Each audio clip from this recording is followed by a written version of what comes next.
crees conocer los drones. Hoy desmentimos los mitos que podrían ponerte en riesgo. Primero, un dron pequeño no significa libertad total. Las zonas restringidas siguen aplicando. Segundo, el sistema Remote ID ya permite identificarte.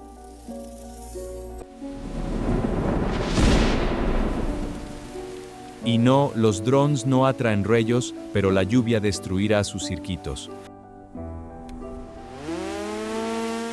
Tercero, no necesitas internet para volar, solo radio.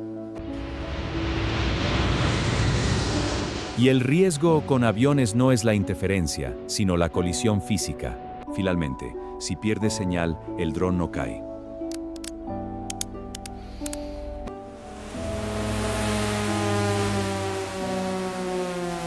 Su sistema inteligente lo traerá de vuelta a casa automáticamente. Vuela seguro y conoce la realidad de tu equipo. ¿Qué mito te sorprendió más? Cuéntanos en los comentarios.